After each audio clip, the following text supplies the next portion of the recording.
Ram Ram sir. मैं Ram Ram ji. I am not sir, I am your brother, I am your Veer ji. Okay, I am your friend. मेरा नाम विभूति शर्मा है। क्या शर्मा? विभूति शर्मा। विभूति शर्मा जी, हाँ हाँ जी। I don't have any questions, I just want to share my things with you. सब लोग अपनी प्रॉब्लम्स शेयर कर रहे हैं, अपनी क्वेश्चंस शेयर कर रहे हैं, लेकिन मुझे उनसे सिर्फ इन बच्चों से एक क्वेश्चन पूछना है कि अभी जो वो आपको समझा रहे हैं, जो वो आपको सिखा रहे हैं, क्या आपको वो गलत लग रहे हैं?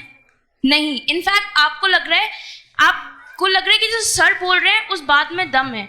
यही बात हमारे पेरेंट्स हमें बोलते हैं, बोलने का तरीका थोड़ा सा डिफरेंट होता है बस।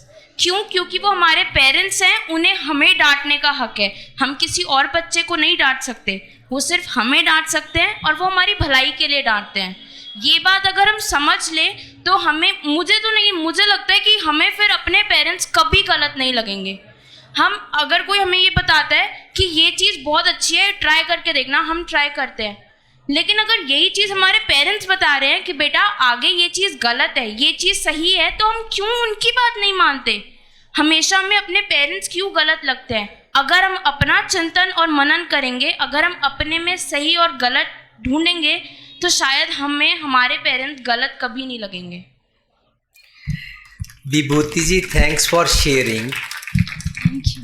एक बात मैं अपनी आपके साथ शेयर करना चाहता हूँ। अभी तक आप बोलेंगे भाई 3 घंटे से आप ही तो शेयर किए जा रहे हो, है ना? बट मम्मी पापा को डांटने का हक है। हम यही पुरानी रट को तो ख़त्म करने के लिए इन अपने साथियों के साथ बात कर रहे हैं। एक कभी कभी वो टीवी पे बार बार रिपीट हो जाता है, पर वो स्कूल से रिलेटेड है, स्टूडेंट से related joke. Again I must share. एक बच्चा रिपोर्ट कार्ड में फेल होता है और वो अपने पापा के पास लेके आता है। पापा उसको थप्पड़ मारते हैं। वो 2 कदम पीछे खड़ा हो जाता है और पापा से पूछता है, जब आप फेल हो जाते थे आपके पापा आपको कैसे बिहेव करते थे? राइट?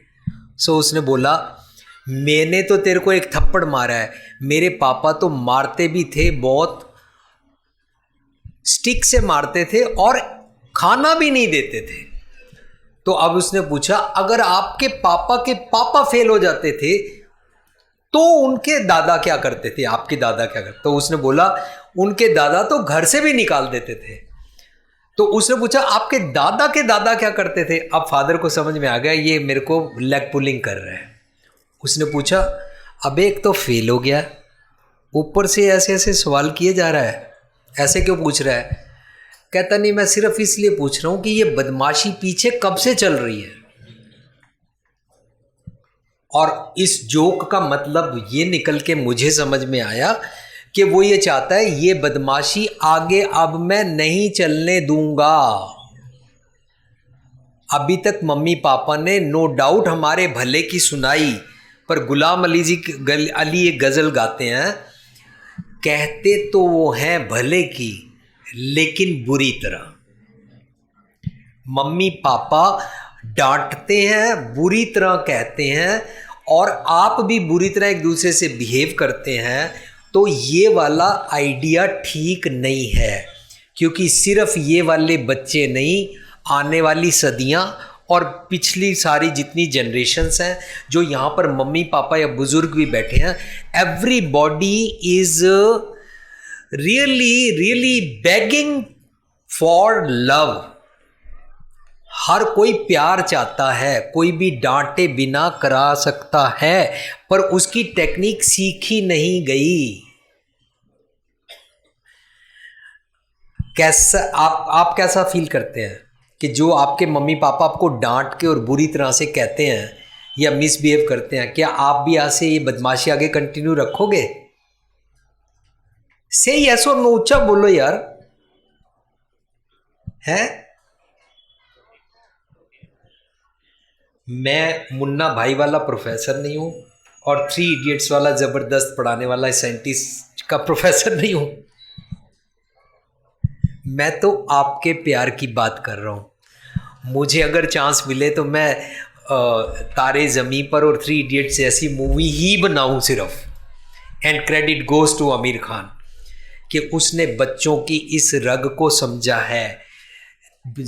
तारे ज़मी पर बच्चे को डांटा गया था, उसकी male functioning, have you seen the movie? है, सब कुछ गड़बड़ होता है ना। आई थिंक मम्मी पापा के पास लव है, पर वो लव को उन्होंने डोमिनेशन में कन्वर्ट कर दिया। But they are not suppose to convert. अरे फर्स्ट हैंड लव ही यूज कर लो यार। सर लेकिन अगर हम अपने ही फ्लैशबैक में जाएं तो अगर मम्मी पापा कभी भी शुरुआत डांटने से नहीं करते, वो बच्चे को प्यार से पहले समझाते हैं, लेकिन अब अगर हम समझेंगे नहीं और उन्हें पता है, उन्हें हमारे आगे का अंधेरा दिख रहा है कि हम गलत कर रहे हैं, तभी तो वो हमें डांट रहे हैं। हाँ जी विभूति जी, अब आपने बच्चों की तरफ से बात को फिर उठाया। आपने बोला अगर मम्मी पापा मैं शोर मचाता हूँ, मैं गलती करता हूँ तो डांटते हैं ना, है ना। लेकिन हम ये हक उनको कैसे दे दें कि उनको डांटना चाहिए? सर ये हक तो भगवान ने उन्हें दिया है, Oh वो my हमारे God! माँ बाप है। हाय सर अगर कोई और हमें डांटेगा, कोई और हमें मारेगा, तो हमारे पेरेंट्स उनके अगेंस्ट खड़े होते हैं, क्योंकि किसी और को हक नहीं है इस चीज का। इसलिए पता क्या हुआ, जब मम्मी पापा ने डांटा, हम घर से मन करके निकल गए, पावे शरीर करके निकल नहीं पाए, लेकिन अपने बॉयफ्रेंड गर्लफ्रेंड या दुनिया भर के सारे जंक वाले कैरेक्टर में चले गए, और अब हर कोई डांट रहा है हमें। डांट रहा है कि नहीं? यस सर, लेकिन गलती हमारी भी है। My dear, I am not trying to escape from that गलती। वो तो हमने शब्द की बात कर ही ली कि चाहे मम्मी पापा की बात चल रही है कि मम्मी का ये गुण है, पापा का ये गुण है कि जननी चीत ना राखस देते, वो बच्चे के अवगुण को माफ़ कर देते हैं, फिर भी गले से लगा ही लेते हैं। पर फिर भी उसका जो पिवटल पॉइंट है वो ये है, रामैया मुबारक तेरा काहे ना खंडस, अवगुण मेरा, वो तो रहेगा ही रहेगा। बात ही हम बच्चों की कर रहे हैं। हम यहाँ पर मम्मी पापा को फिक्स करने नहीं बैठे हैं, हम यहाँ पर उनके अवगुण निकालने नहीं बैठे हैं। हम तो फैमिली रिलेशनशिप की बात कर रहे हैं कि अगर उनके कारण यहाँ पर आके बदमाशी गड़बड़ हो रही है, बदमाशी के कारण गड़बड़ हो रही है, तो ये बदमाशी आगे ना चलने दें और रिलेशनशिप ऐसी बढ़ जाए कि हमारे घर ना टूटें, हमारे बच्चे हमको प्यार कर सकें, हमारे ग्रैंड चिल्ड्रन के लिए बड़ा ज़ोरदार माहौल बनाया जा सके, है ना। उसके लिए तो हमें ठीक होना है ना, वो तो पॉइंट वैलिड ही है। सर यही तो बच्चे नहीं समझ रहे हैं। बच्चों की समझाते समझाते मम्मी पापा को डांटने का हक कहाँ से दे दें हम? वही तो गड़बड़ हुई है। ये बच्चे गलत नहीं हैं, ये बच्चे एडामेंट नहीं हैं, ये बच्चे शरारती नहीं हैं, ये बच्चे ज़बरदस्ती अपने पाँव पर कुल्हाड़ी नहीं मार रहे हैं, पर कोई प्रेजुडिस है, कोई रिजेंटमेंट्स हैं, है ना, कोई ऐसा एंगर का कांटा तंग कर रहा है जो अपब्रिंगिंग के टाइम, आज की साइकोलॉजी बोल रही है ना कि 6 या 7 साल का बच्चा अपनी लाइफ का सब कुछ तैयार कर लेता है, मैंने क्या बनना है, 6 या 7 साल का। पर 6-7 साल में ना उसके 9 महीने प्रेगनेंसी के भी जोड़ने पड़ेंगे, है ना। तो ये जो पीरियड है ना 6-7 साल प्लस 9 महीने, इसमें ना उसको जो गलत कांटे चुभाए गए हैं ना, उसके कारण आज बच्चा ये हो रहा है। गलत कांटे चुभा के उसके साथ एक और कांटा चुभा दिया कि सारे टीचर, सारे स्कूल मैनेजमेंट बच्चे को ही डांट रहे हैं।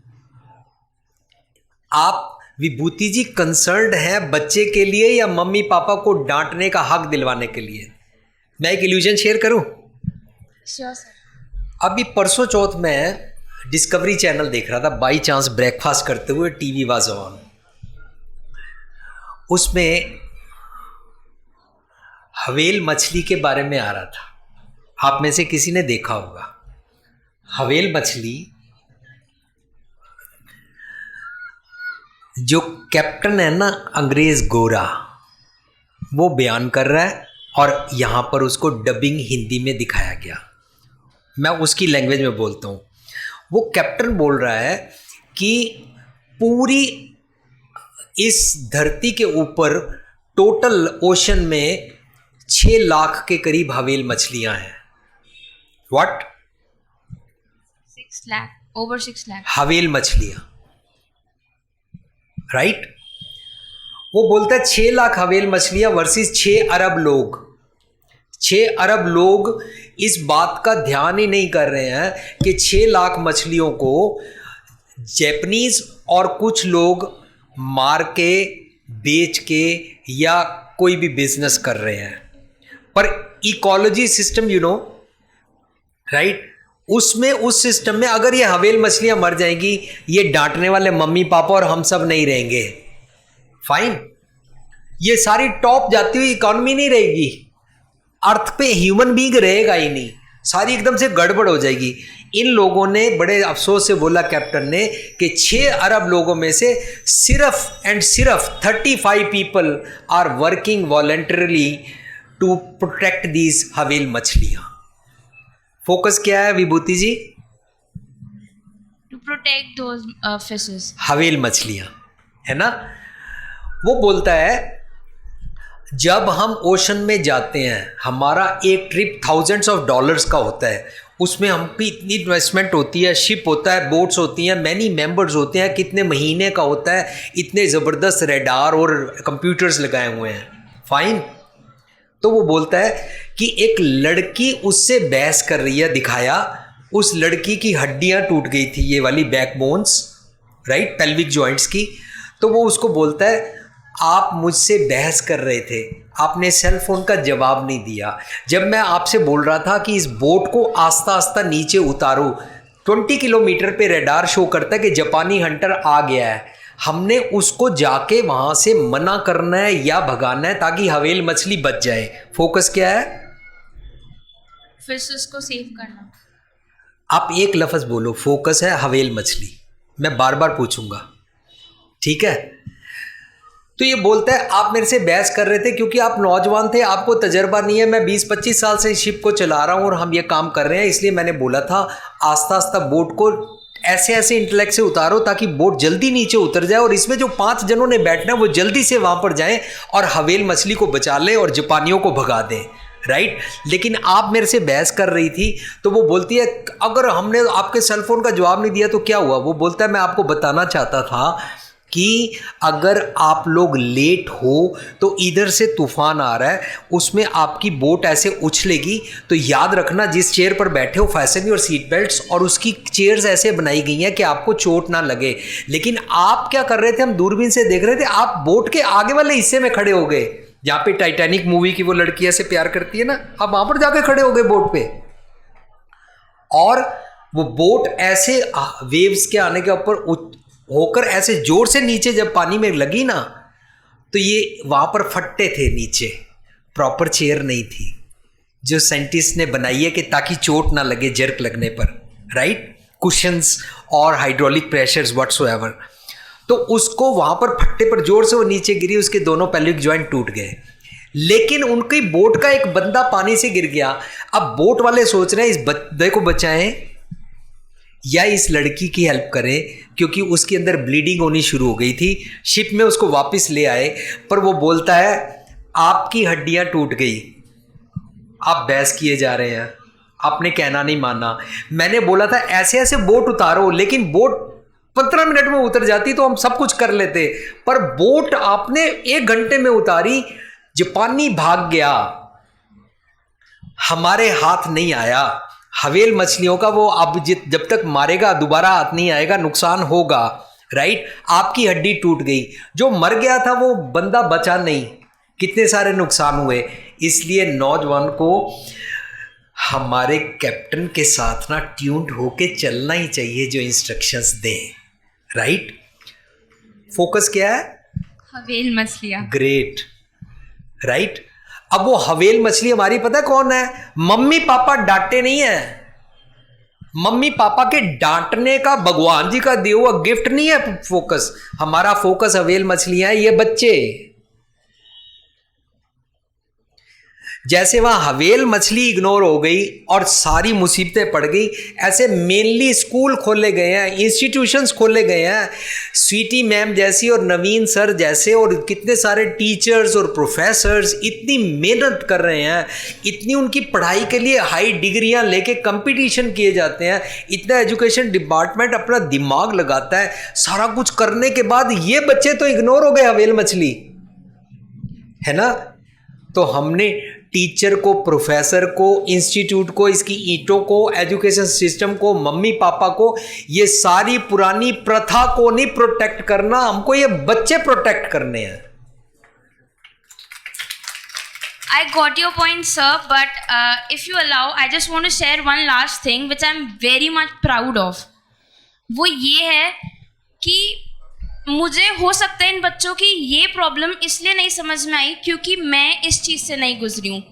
I am proud that I have parents जिन्होंने हमेशा मुझे समझा है और मैंने उन्हें समझा है। जैसे पेरेंट्स आप अपने एग्जाम्पल्स में बता रहे थे कि ऐसा होना चाहिए, ऐसा नहीं होना चाहिए, मेरे पास वो पेरेंट्स हैं and I am very much proud of her and him. I appreciate, she is my mother, Seema Sharma. अच्छा, I appreciate you and your parents and their love given to you. पर सारे बच्चों के साथ ऐसे नहीं हो रहा ना my dear. I'll pray to God they also get the same parents as I have. अगर आपको नेगेटिव रेजिस्टेंस नहीं मिला, आपको सीमा जैसी मम्मी मिल गई, तो उसका मतलब ये नहीं है कि भगवान जी ने पेरेंट्स को डांटने का हक दिया है और हम भी देते जाएं।